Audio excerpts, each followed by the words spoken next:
Hello প্রিয় শিক্ষার্থী বন্ধুরা, আসসালামু আলাইকুম। এডুকেশন ডিকশনারির পক্ষ থেকে তোমাদের সবাইকে জানানো হচ্ছে আন্তরিক শুভেচ্ছা। আজকে আমরা দ্বাদশ শ্রেণীর অব্যবসায় নিয়ে আলোচনা করব। So we will back after a short intro.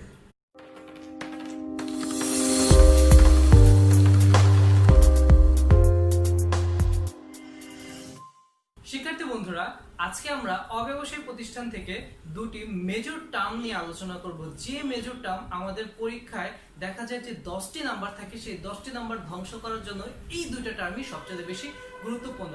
আমরা যখন অব্যবসায়ী পরীক্ষায় অ্যান্সার করব, এটা বাসা থেকে ডিসিশন নিয়ে যাই, বাট পরীক্ষার হলে যে যখন আমাদের সাথে কোশ্চেনটা এসে পড়ে, আমরা সেই কোশ্চেনটা দেখার পর দেখি এই দুইটা টার্মই আমাদের সম্পূর্ণ কোশ্চেনটাকে নষ্ট করে দিয়েছে। তখন আমাদের যে ফেসটা থাকে, সেই ফেসটা কি হয়ে যায়? ফেসটা একদম বাজে হয়ে যায়। তখন আমরা চিন্তা করি যে এই যে বাসা থেকে আমরা নির্দিষ্ট করে আসলাম এই 10টা নাম্বার পাবোই, এই 10টা নাম্বার আর পাওয়া হচ্ছে না। তো এই যে সমস্যাটা আছে, এই সমস্যাটা আজকে সলভ করার জন্য আমাদের এই ক্লাসটা। তো এই ক্লাসটা তোমরা খুব ভালো মতো দেখবে, ঠিক আছে? খুব ভালো মতো দেখলেই তোমাদের পরীক্ষার সময় এই সমস্যাটার সৃষ্টি হবে না এবং আমরা 10টি নাম্বার খুব সহজে পেয়ে যাব। তো আজকে আমরা এই কোশ্চেনটাই সলভ করব, যা আমাদের এই হোয়াইট বোর্ডে লেখা হবে। তোমাদের সুবিধার জন্য আমি আমার একটি নির্দিষ্ট কাগজে এই কোশ্চেন দুইটা লিখে রেখেছি। তো এখান থেকে আমি হেল্প নিয়ে কোশ্চেনটা তুলছি। তোমরা একটু মন দিয়ে কোশ্চেনটা দেখো। প্রাপ্তি প্রদান, ঠিক আছে? আমরা সর্বপ্রথম অবচয় নিয়ে আলোচনা করব, মানে স্থায়ী সম্পত্তি। স্থায়ী সম্পদ, স্থায়ী সম্পদের যে অবচয়টা, সেটা আমাদের পরীক্ষার সময় অবশ্যই থাকবে এবং আমরা নিজেরাও জানি এটা কোথায় ব্যবহৃত হয়। এই ব্যবহৃত হয় হচ্ছে আমাদের লাভ লোকসান হিসাবে এবং উদ্বৃত্ত পত্রে, ঠিক আছে? তো আমরা কোশ্চেনটা তুলছি। তো কোশ্চেনে এখানে লেখা আছে আসবাবপত্র বিক্রয়। আমরা স্থায়ী সম্পদে আসবাবপত্র নাম দিলাম, ঠিক আছে? আসবাবপত্র বিক্রয় হচ্ছে 400 টাকা। এখানে একটা ডেট দেওয়া আছে 30 তারিখ 6 মাস 2015, ঠিক আছে? আর প্রদানে আছে আসবাবপত্র 4000 টাকা। এখানেও একটি ডেট দেওয়া আছে 1 তারিখ 10 মাস 2015, ঠিক আছে? তো আমাদের অবশ্যই কিছু সমন্বয় থাকে। সেই সমন্বয় একটা আছে, সেটা হচ্ছে আসবাবপত্র 6000 টাকা। এটা হচ্ছে আমাদের প্রারম্ভিক ব্যালেন্স, ঠিক আছে? এটা হচ্ছে প্রারম্ভিক ব্যালেন্স। আর আরেকটা সমন্বয় আছে, সেটা হচ্ছে আসবাবপত্রের ক্রয় মূল্য 500 টাকা এবং অবচয় হার হচ্ছে আমাদের 10%। তো একবার তোমাদের সুবিধার জন্য আমি কোশ্চেনটা করে দেখাচ্ছি। তো এই যে টার্মটা, এই টার্মটাই কিন্তু পরীক্ষার সময় আসবেই। দেখা যাচ্ছে এই টার্মটাই আমরা পরীক্ষার সময় মিলাতে পারি না, দেখে আমাদের 10 নাম্বারটা চলে যায়। তো কোশ্চেনটা হচ্ছে এখানে, এটা হচ্ছে প্রাপ্তির সাইড, এটা হচ্ছে প্রদানের সাইড। তো প্রাপ্তির সাইডে আসবাবপত্র বিক্রয় হচ্ছে 400 টাকা। এটা হচ্ছে 30 তারিখ 6 মাস 2015 তে। আসবাবপত্র এখানে হচ্ছে তোমার 1 তারিখ 10 মাস 2015 তে 4000 টাকা। এখানে সমন্বয় আছে আসবাবপত্র 6000 টাকা, সেটা হচ্ছে প্রারম্ভিক ব্যালেন্স। আসবাবপত্রের ক্রয় মূল্য 500 টাকা এবং অবচয় হার 10%। এখন এই যে এই সম্পূর্ণ টার্মটা আমরা কোথায় কোথায় ব্যবহার করব, সেটা নিয়ে আমরা একটু আলোচনা করব। তো আলোচনা করবার পূর্বে আমরা সর্বপ্রথম এই যে টার্মটা, সেটা আমাদের কোথায় আসে, সেটা আমাদের ধরো এখানে কত বলে দিয়েছে যে স্থায়ী সম্পত্তির অবচয় নির্দিষ্ট করো বা নির্ধারণ করো। এখানে স্থায়ী সম্পদ আসবাবপত্র দেওয়া আছে। তো আমরা যদি অবচয়টা বের করতে চাই, তাহলে আমাদের কিভাবে করতে হবে? ভালো করে মন দিয়ে কিন্তু এটা দেখতে হবে, ঠিক আছে? তো অবচয়টা আমাদের কিভাবে বের করতে হয়? সর্বপ্রথম আমরা কি করব, আমাদের সমন্বয়ে যে আসবাবপত্রটা আছে, সেই আসবাবপত্র নিয়ে কাজ করব। দেখা যায় তোমাদের অবচয় নির্ণয় করতে হতে পারে, বা অনেক সময় এই অঙ্কে বলে দেয় যে প্রারম্ভিক মূলধনের বা মূলধন তহবিলের পরিমাণ নির্ণয় করো। তখন আমাদের সম্পত্তি পাশেও কিন্তু এই কাজটা করতে হয়, ঠিক আছে? তো অবচয় আসবাবপত্র কত টাকা আছে? 6000 টাকা আছে, ঠিক আছে? 6000 টাকা আছে। এখন আমাদের অবচয় হার কত দেওয়া আছে? 10%। তো ইনটু 10%। তো 6000 টাকার 10% কত হয় সেটা আমরা সবাই জানি, 600 টাকা, ঠিক আছে? আমাদের কতটুকুর কাজ শেষ, এই যে এই এতটুকুর কাজ কিন্তু আমাদের হয়ে গেছে। এখন আমাদের কি বলেছে, প্রদানে দেখো আসবাবপত্র 4000 টাকা 1 তারিখ 10/মাস 2015। এই যে প্রদানে যে টাকাটা থাকে সবসময় আমরা এটা ধরে নিই যে আমাদের যে আসবাবপত্র বা যার স্থায়ী সম্পত্তি আমরা ব্যবসা শুরু করেছি সেই সম্পত্তিটা কোনো কারণে ক্ষতি হয়েছে বা সেই সম্পত্তিটা কোনো কারণে নষ্ট হয়ে গেছে, তার জন্য বছরের মাঝামাঝি সময় বা বছরের নির্দিষ্ট সময় আমাদের নতুন আবার আসবাবপত্র কিনতে হয়েছে বা স্থায়ী সম্পদ কিনতে হয়েছে। এর জন্য আমরা এখানে আবার লিখেছি আসবাবপত্র। তাহলে এটা আমরা কি নাম দিতে পারি, এটা হচ্ছে আসবাবপত্র ক্রয়। ঠিক আছে, তো আমরা এই যে আসবাবপত্র কিনেছি এর সাথে আবার এই আসবাবপত্রটা যোগ হয়েছে, তাহলে এটাকে আসবাবপত্র ক্রয়। ওকে, আসবাবপত্র ক্রয় কত টাকা আছে, 4000 টাকা আছে। হ্যাঁ, এটারও 10%। কিন্তু এখানে একটা ক্যালকুলেশন আছে, 12টা হচ্ছে আমরা জানি 1 বছর সমান 12 মাস। এখন দেখো এটা সবাই ভালো মতো একটুখানি দেখে রাখো যে আমাদের এখানে 1 মানে কি সরি 1/10/2015 দেওয়া আছে 1 তারিখ, মানে কি তোমার 10 মাস। 10 মাস কি হয়, January, February, March, April, May, June, July, August, September, October, November, December. December পর্যন্ত আমরা জানি। তো আমাদের ডিসেম্বর যদি 12 মাস হয় তাহলে 10 মাস কত হবে, January, February, March, April, May, June, July, August, September, October. Yes, October হবে। ঠিক আছে, তাহলে এটা কি অক্টোবর। ঠিক আছে, অক্টোবর মাসের 1 তারিখ থেকে শুরু করেছে, দ্যাট মিন্স আমাদের ওই মাসটা কি সম্পূর্ণটাই যাবে। এখানে যদি 31 বলতো তাহলে অক্টোবর মাস শেষ হয়ে নভেম্বর শুরু হতো, তখন থেকে আমাদের ক্যালকুলেশন হতো। কিন্তু 1 তারিখ যেহেতু তাহলে আমাদের অক্টোবর মাসটা হবে, তাহলে অক্টোবর ধরলে আমাদের কি আসে, অক্টোবর, নভেম্বর, ডিসেম্বর, 3 মাস। ঠিক আছে, তো এই যে তাহলে আমাদের কি হবে, 12 দিয়ে ভাগ হবে এবং 3 দিয়ে গুণ হবে। ঠিক আছে, আই থিংক তোমরা এটাও বুঝতে পেরেছো।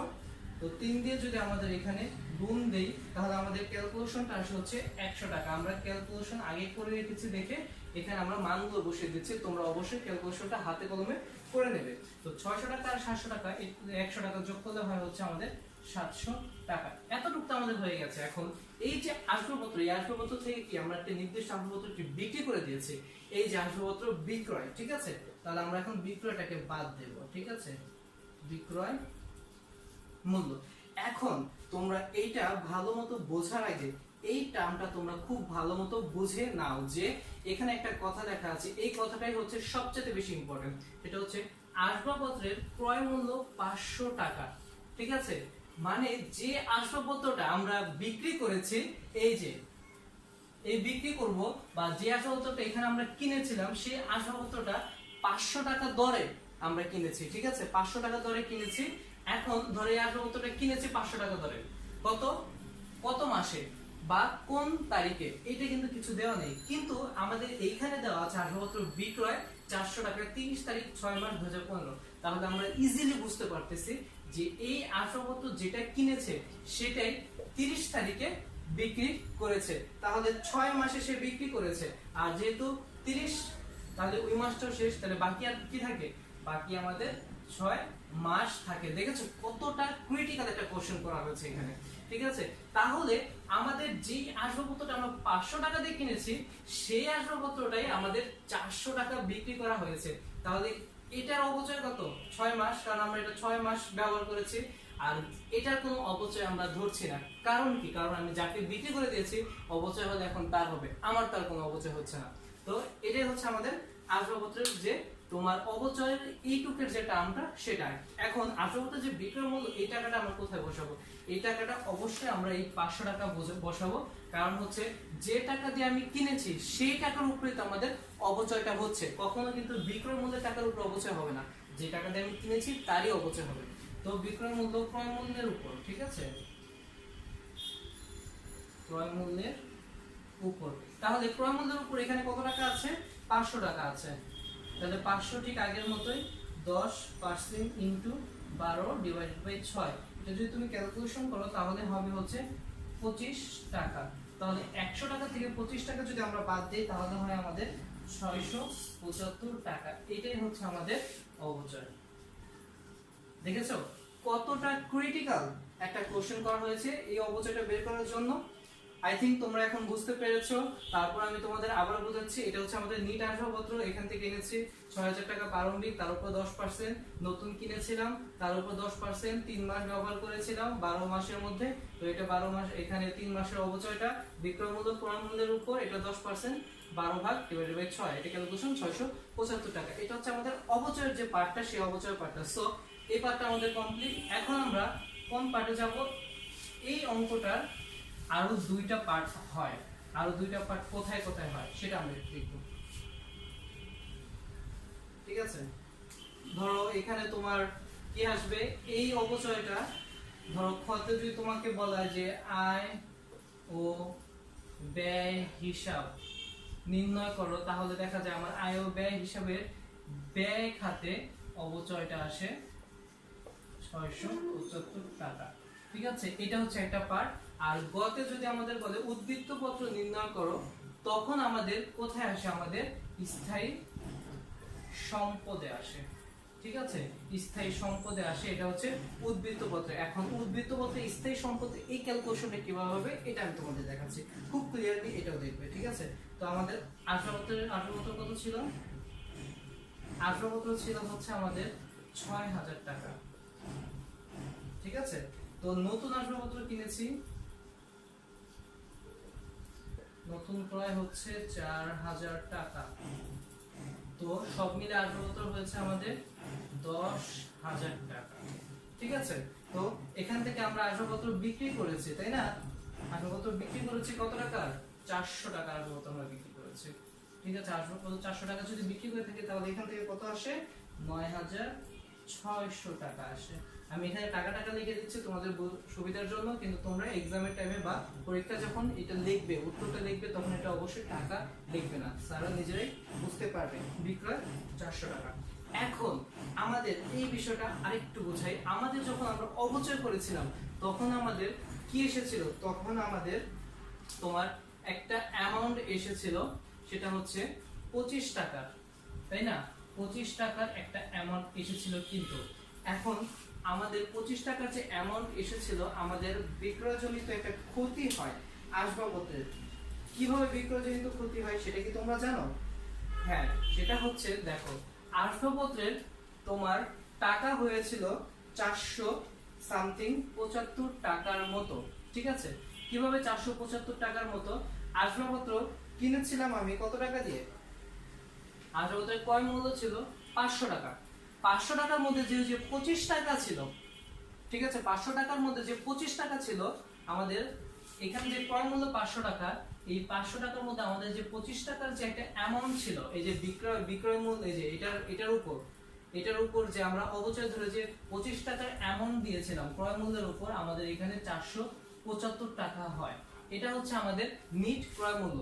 কোথা থেকে নিট ক্রয় মূল্য? এখান থেকে। আমি এটা বছরের শুরুতে কিনেছি, 500 টাকার অবচয় হয়েছে 25 টাকা, তার ক্রয় মূল্যের উপর 25 টাকার অবচয় 475 টাকা। এটা হচ্ছে আমাদের কি আসবাবপত্রের নিট দাম। এই 475 টাকার আসবাবপত্রটা আমরা 400 টাকায় বিক্রি করেছি। ঠিক আছে, 400 টাকায় বিক্রি করেছি, তাহলে আলটিমেটলি আমাদের কি 25 টাকা কি ক্ষতি হয়েছে না আসবাবপত্রের বিক্রয়জনিত ক্ষতি? তো এইটাই হচ্ছে আমাদের বিক্রয়। এখানে আমরা লিখবো যে বিক্রয়জনিত ক্ষতির টাকাটা। ঠিক আছে, তাহলে বিক্রয় ক্ষতি কত টাকা? 75 টাকা। তাহলে ৯৬০০ থেকে 75 বাদ দিলে হয় ৯৫২৫ টাকা। তো ৯৫২৫ টাকা, এটা হচ্ছে আমাদের নিট আসবাবপত্র। এখন নিট আসবাবপত্র থেকে যদি আমরা এখন অবচয় বাদ দেই, অবচয় কত ছিল আমাদের? ৯৫২৫ মাইনাস ৬৭৫, ওই যে নিট অবচয়টা, এটা যদি আমাদের বাদ দিই, আমাদের হয় ৮৮৫০ টাকা। এই ৮৮৫০ টাকাই হচ্ছে আমাদের নিট আসবাবপত্র। ঠিক আছে, তো তোমরা কি ভালো মতো বুঝতে পেরেছো যে এই টার্মটা কোথায় আসে? এই টার্মটা আমি আরেকবার তোমাদের বুঝিয়ে দিচ্ছি। তো স্থায়ী সম্পদে আমরা আসবাবপত্র ৬০০০ টাকা, সেটা হচ্ছে প্রারম্ভিক ব্যালেন্স। নতুন কিনেছিলাম এই যে ৪০০০ টাকা, সেই ৪০০০ টাকা আমরা এখানে বসিয়েছি। মোট ক্যালকুলেশন হয়েছে আমাদের ১০০০০ টাকা। বিক্রয় করেছি এই যে এখান থেকে ৪০০ টাকার আসবাবপত্র আমরা বিক্রি করে দিয়েছি ৯৬০০ টাকা। এখন এই ৯৬০০ টাকার আসবাবপত্রতে আমাদের বিক্রয়জনিত ক্ষতি হয়েছে। আমাদের আসবাবপত্র কিনেছিলাম আমরা ৫০০ টাকা দিয়ে, সেই আসবাবপত্র আমাদের কি 25 টাকার অপচয় হয়ে আসবাবপত্রের নিট পুস্তক মূল্য, এটাকে পুস্তক মূল্য বলা হয়, হয়েছিল 475 টাকা। সেই 475 টাকার আসবাবপত্রটা আমরা 400 টাকায় বিক্রি করেছি, ক্ষতি হয়েছে 75 টাকা। এই 75 টাকাটা আমরা এখানে লিখেছি ক্যালকুলেশন 9525 টাকা। এই টাকার উপর সম্পূর্ণ অপচয়, সেটা হচ্ছে 675 টাকা, হয় 8850 টাকা। এটাই হচ্ছে আমাদের নিট আসবাবপত্রের যে মূল্যটা। তো শিক্ষার্থী বন্ধুরা, তোমরা আসবাবপত্রের এই যে সমস্যাটা, সেই সমস্যাটা আই থিঙ্ক তোমরা বুঝতে পেরেছো, এবং তোমাদেরকে আমি সলভ করবার যে দৃঢ় প্রচেষ্টাটা, সেই প্রচেষ্টাটা করে আমি হয়তোবা সফল হয়েছি। তারপরে যদি তোমাদের কোনো কোশ্চেন থাকে অবশ্যই তোমরা আমাদের কমেন্ট সেকশনে জানাবে, ঠিক আছে? এখন আমরা আসবাবপত্র শেষ করলাম। এই অঙ্কের আরেকটা ইম্পর্টেন্ট টার্ম আছে যা এই অঙ্কটাকে সম্পূর্ণ মডিফাই করে, সেটা হচ্ছে চাঁদা। আমরা এখন চাঁদা নিয়ে একটু ক্যালকুলেশন করবো, যে চাঁদাটা আমাদের কিভাবে বের হচ্ছে বা কি কারণে চাঁদাটার ক্যালকুলেশনটা আমরা পরীক্ষার হলে অ্যান্সার করতে পারছি না। আমি বোর্ডটা আগে একটু ক্লিন করে নেই।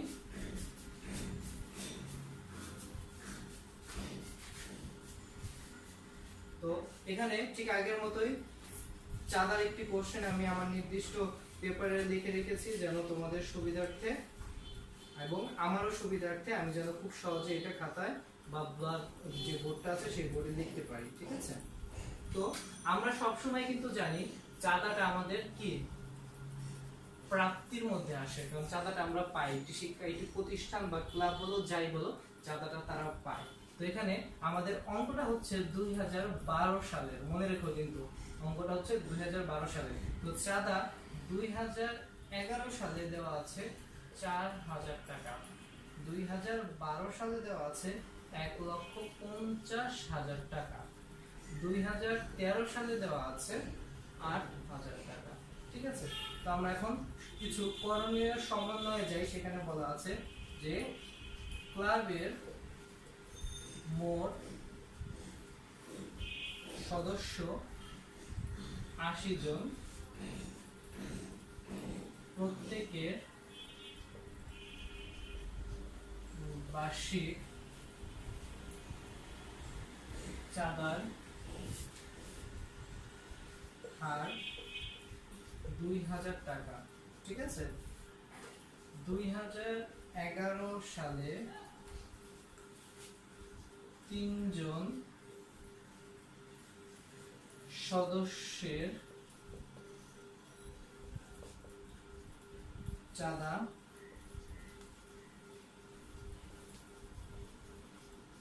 অনাদায়ী ছিল, এবং 2 জন সদস্য 2012 সালের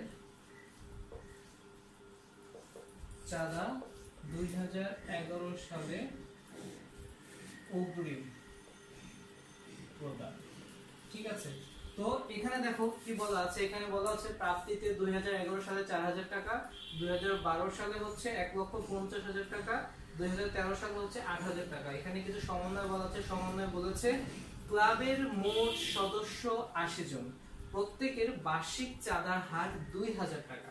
2011 সালে 3 জন সদস্যের চাঁদা অনাদায়ী ছিল, মানে আদায় হয়নি, এবং 2 জন সদস্য 2013 সালের চাঁদা 2011 সালে অগ্রিম প্রদান, ঠিক আছে? এখানে 3 জন, এখানে হচ্ছে 2 জন।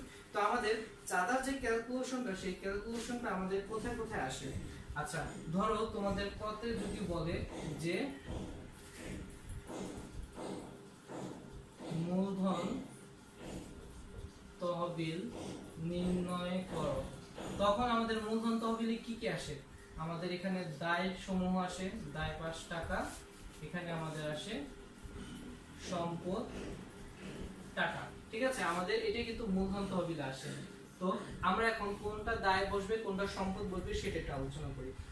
একটা জিনিস আলোচনা করবার পূর্বে তোমাদের একটা জিনিস আমি খুব ক্লিয়ারলি বুঝিয়ে দিই এটা, এবং সবসময় তোমরা মনে রাখবে যে যদি অগ্রিম কোনো কিছু হয়, অগ্রিম আয় সবসময় হয় দায়, আর বকেয়া আয় সবসময় হয় হচ্ছে সম্পদ।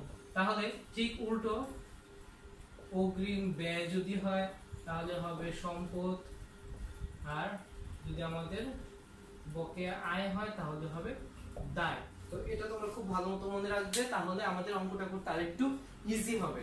তো এখানে আমাদের সম্পদ পাশে তাহলে কি হবে, অবশ্যই বকেয়া আয় যদি থাকে তাহলে বসবে, আর অগ্রিম ব্যয় যদি থাকে তাহলে বসবে। তো আমাদের এই প্রাপ্তিতে তো অগ্রিম ব্যয়ের কোনো কথাই নেই, তাহলে বকেয়া আয় আছে আর অগ্রিম আয় আছে। তো আমরা এখন বকেয়া আয়টা খুঁজি। দেখো, ক্লাবের মোট সদস্য 80 জন, প্রত্যেকের বার্ষিক চাঁদার হার 2000 টাকা করে। 2011 সালে 3 জন সদস্যের চাঁদা আমাদের ছিল, মানে বাকি ছিল 2011 সালে, আমাদের অঙ্কটা 2012 সালে। সো এটা হচ্ছে আমাদের বকেয়া টাকা, যেটা আমরা পরিশোধ করিনি। যে টাকাটা পরিশোধ করিনি বা আমরা টাকাটা পাইনি বা যে পরিশোধ করে সে পরিশোধ করেনি, তো যেহেতু সে পরিশোধ করেনি তাহলে এই টাকা নিয়ে কিন্তু আমার পরবর্তী বছর 2012 সাল আমাদের তৈরি হবে। এটা হচ্ছে আমাদের সম্পদ পাঠ। তো এখানে আমরা কি লিখব, বকেয়া চাঁদা। তো বকেয়া চাঁদা এখানে আমাদের প্রত্যেকের চাঁদার পরিমাণ কত, 2000 টাকা। কতজন সদস্য দেয়নি, 3 জন, তাহলে কত হয়, 6000 টাকা। ঠিক আছে। আর কি বলেছে আমাদের, 2002 জন সদস্য 2012 সালের চাঁদা 2011 সালে দিয়ে দিয়েছে, মানে 2012 সালে যে চাঁদাটা ছিল সেটা সে 2011 সালে দিয়ে দিয়েছে, তাহলে সে অগ্রিম দিয়েছে। আর অগ্রিম আয় সবসময় আমাদের কি হয়, দায়। তাহলে কি হবে, অগ্রিম চাঁদা কতজন, 2000 টাকা করে, 2 জন সদস্য 4000 টাকা। সো এই যে এতটুকু হচ্ছে আমাদের মূলধন তহবিলে স্থানান্তর টাকা, বকেয়া চাঁদা আর হচ্ছে অগ্রিম চাঁদা। আই থিংক তোমরা খুব ইজিলি এটা বুঝতে পেরেছো। তো ইজিলি যদি এটা তোমরা বুঝতে পারো তাহলে আমরা এখন আসি আয় ব্যয় হিসাবে এটা কোথায় স্থানান্তর হচ্ছে। তো এটা আমাদের ক বললাম, এখন হচ্ছে আমাদের ক্ষয়ের হিসাব। তো ক্ষতে যদি আমাদের বলে আয় প্লাস ব্যয় নির্ণয় করো, তাহলে আমরা সবসময় জানি যে আমাদের চাঁদার হিসাবটা কোথায় আসে, আমাদের আয় ক্ষেত্রে আসে। তো আয় ক্ষেত্রে যদি আসে তাহলে আমরা চাঁদা প্রথমে হিসাব শুরু করলাম। আমাদের বছর 2012 যেহেতু, তাহলে আমাদের 1,50,000 টাকা ফার্স্টে হবে। 2012 সালের টাকাটা 1,50,000 টাকা। বা একটা জিনিস মনে রাখবা, চাঁদার যে বছরটা চলছে, চলতি চাঁদা, সেই চলতি চাঁদার আগের যে বছরটা আছে বকেয়াটা বিয়োগ হবে, অগ্রিমটা বিয়োগ হবে, চলতি যেটা চলছে সেটা সবসময় যোগ হবে। তাহলে কি হলো, আগের বছরটা বিয়োগ, পরের বছরটা বিয়োগ, চলতিটা যোগ। ঠিক আছে, ওকে। তাহলে চাঁদা এটা হচ্ছে 1,50,000 টাকা। তাহলে বকেয়া চাঁদা, আমাদের এখানে কিন্তু বকেয়া চাঁদা ছিল যে আমরা যেটা বের করে নিয়েছিলাম। ঠিক আছে, তো বকেয়া চাঁদা আমরা কত বের করেছিলাম, বকেয়া চাঁদা আমরা বের করেছিলাম হচ্ছে 6000 টাকা। তাহলে 1,50,000 টাকা 6000 টাকা বাদ দিলে হয় 1,44,000 টাকা। তারপর আমরা কি যে অগ্রিম একটা চাঁদা পেয়েছিলাম না, হ্যাঁ অগ্রিম চাঁদা পেয়েছিলাম। কত টাকা পেয়েছিলাম, 4000 টাকা পেয়েছিলাম। 1,40,000 টাকা। এতটুকু না, এতটুকু না, আমাদের চলতি চাঁদা আছে। তো আমরা কি বলেছিলাম, চলতি চাঁদা সবসময় যোগ হয়। এখন তোমরা বলতে পারো যে স্যার চলতি চাঁদাটা তো এখানে কোথাও নেই, চলতি চাঁদাটা আপনি কোথায় পেয়েছেন? চলতি চাঁদাটা এখানে আছে। কিভাবে আছে সেটা বোঝাচ্ছি। দেখো এখানে বলা আছে ক্লাবের মোট সদস্য সংখ্যা কতজন, 80 জন, প্রত্যেকের বার্ষিক চাঁদা হচ্ছে 2000 টাকা করে। তাও আমরা এখানে একটু কি করি, ছোট করে রাফ করে দিই। আমাদের বার্ষিক চাঁদা কত, বার্ষিক চাঁদা 2000 টাকা করে, কতজন, 80 জন, 4 দুগুণে 16, 1,60,000 টাকা। আমাদের চাঁদা উঠেছে কত, প্রাপ্ত চাঁদা, প্রাপ্ত চাঁদা কত এখানে, 1,50,000 টাকা। তাহলে আমাদের ক্যালকুলেশনে কত আসে, 10,000 টাকা। 10,000 টাকা কি আমাদের এখনো উঠেনি, মানে এটা চলতি চাঁদা, উঠতে পারে এই বছরে। ঠিক আছে, তো বুঝেছো চলতি চাঁদা আমি কেটে বের করেছি। আমাদের 80 জন সদস্য, প্রত্যেকের চাঁদার পরিমাণ 2000 টাকা, 1,60,000 টাকা হচ্ছে আমাদের বার্ষিক চাঁদার পরিমাণ। আমরা চাঁদা পেয়েছি 1,50,000 টাকা। তো 10,000 টাকা চাঁদা পাইনি, 10,000 টাকা চাঁদা আমাদের পেতে হবে। এটা হচ্ছে আমাদের চলতি চাঁদা। তো চলতি চাঁদা কত, 10,000 টাকা। তাহলে এটা ক্যালকুলেশন করলে হয় কত, 1,50,000 টাকা। তো এখন তোমরা বুঝতে পেরেছো যে 1,50,000 টাকা কিভাবে বের হয়েছে আয় বিবরণীতে। তো এটা হচ্ছে আমাদের আয় ব্যয় হিসাবের, তার হিসাবে যে ক্যালকুলেশনটা সেটা তারপর আমি তোমাদের আরেকবার বুঝিয়ে দিচ্ছি। চাঁদা 1,50,000 টাকা, এটা হচ্ছে 2012 সালের যেহেতু অঙ্ক, সেখানে বকেয়া চাঁদা আমরা সমন্বয় কিভাবে বের করেছিলাম। আমাদের মূলধন তহবিল আমরা দেখিয়ে দিয়েছি ৬০০০ টাকা, অগ্রিমটা ৪০০০ টাকা, আর হচ্ছে যেটা চলতি চাঁদা সেটা আমরা ক্যালকুলেশন এখানে বুঝিয়ে দিয়েছি কিভাবে কিভাবে করেছি, সে ১০০০০ টাকা। ১,৫০,০০০ টাকা হচ্ছে মোট চাঁদা বা নিট চাঁদার পরিমাণ। এটা হচ্ছে আমাদের খ। এখন গতে যদি বলি আমরা, গতে উদ্বৃত্ত পত্রে আমাদের কি বের হবে, তো এটা আমি আবার মুছে দিচ্ছি। লাস্ট ওয়ান হচ্ছে গয়ের উদ্বৃত্ত পত্র। তো গয়ের উদ্বৃত্ত পত্রে আমরা কি জানি আমাদের কি কি পার্ট থাকে গতে? এই পাশে থাকে দায়, টাকা, সম্পদ, টাকা, ঠিক আছে। তো আমাদের ঠিক আগের মতো এখানে অগ্রিম চাঁদা। এখন অগ্রিম চাঁদা আমাদের এখানে ২০০০। একটা জিনিস মনে রাখবে, সমন্বয়ের ক্যালকুলেশন সবসময় দুইবার আসে, রোয়াল মেথডটা একবার আসে। তো আমাদের এখানে এই কাজটা করা হয়নি, এখন পর্যন্ত এই কাজটা করানো হয়নি। এদের কাজ কিন্তু করা হয়েছে, আর কাজটা করা হয়নি। তাহলে ২০১৩ সালের চাঁদা আছে ৮০০০ টাকা, এদিকে অগ্রিম চাঁদা না, এই টাকাটা এখানে বসবে অগ্রিম চাঁদা ৮০০০ টাকা। আর বকেয়া চাঁদা কত? বকেয়া চাঁদা আমাদের চাঁদা বকেয়া কত আছে আমাদের বের হয়েছিল কত? ৬০০০ টাকা, ঠিক আছে। আর এই যে ২০১১ সালে যে চাঁদাটা নিয়ে আমি ব্যবসা শুরু করেছি, এটা কি আমাদের বকেয়া চাঁদা না? এটি হচ্ছে আমাদের ৪০০০ টাকা। মোট চাঁদার পরিমাণ কত? ১০,০০০ টাকা। এই হচ্ছে আমাদের চাঁদা যে ক্যালকুলেশনটা, সেই ক্যালকুলেশনটা। তো শিক্ষার্থী বন্ধুরা, আজকে আমরা কি শিখেছি? আজকে আমরা কিভাবে স্থায়ী সম্পত্তির অবচয় করতে হয় সেটা বের করা শিখেছি, এবং চাঁদার যে ক্যালকুলেশনটা সেটা করা শিখেছি। তো আমার যতটুকু মনে হচ্ছে আমি তোমাদেরকে একটু হলেও বোঝাতে পেরেছি যে আসলে কোশ্চেন প্যাটার্নটা কিভাবে আসে। সবসময় মনে রাখবে এইচএসসি পরীক্ষায় যেহেতু আমাদের দুইটা পার্ট আছে, অ্যাকাউন্টিং প্রথম পত্র, অ্যাকাউন্টিং দ্বিতীয় পত্র, অনেক সময় দেখা যায় অ্যাকাউন্টিং দ্বিতীয় পত্রটা খুব ক্রিটিক্যাল করে। তো ক্রিটিক্যাল করলে এই কোশ্চেনগুলো দেবে। আমি অবশ্যই তোমাদের সোজা যে কোশ্চেনগুলো সেগুলো সলভ করাবো না, কারণ ক্রিটিক্যাল গুলো যদি দিয়ে দেয় তখন ক্রিটিক্যাল গুলো অ্যান্সার করতে গেলে তোমাদের অবস্থা অনেকটা খারাপ হয়ে যাবে। তার জন্য আমরা কি কঠিনটা সলভ করবো, দেন আমরা ইজিটা সলভ করবো। তো এই চাঁদার বিষয় নিয়ে আমরা আরেকটি ক্লাস করব আমাদের নেক্সট ভিডিওতে, অবশ্যই তোমাদের দেখানো হবে এবং তোমরা অবশ্যই দেখবে। শুধুমাত্র চাঁদা থাকবে, চাঁদার যত ক্যালকুলেশন আছে, যত রকমের সমস্যা আছে সব আমরা সলভ করব, ঠিক আছে। তো আজকে ঠিক এই পর্যন্তই, আর বেশি দূর যাচ্ছি না আমাদের ক্লাসটা। সো তোমরা সবাই ভালো থাকো এবং always I say stay home, stay safe.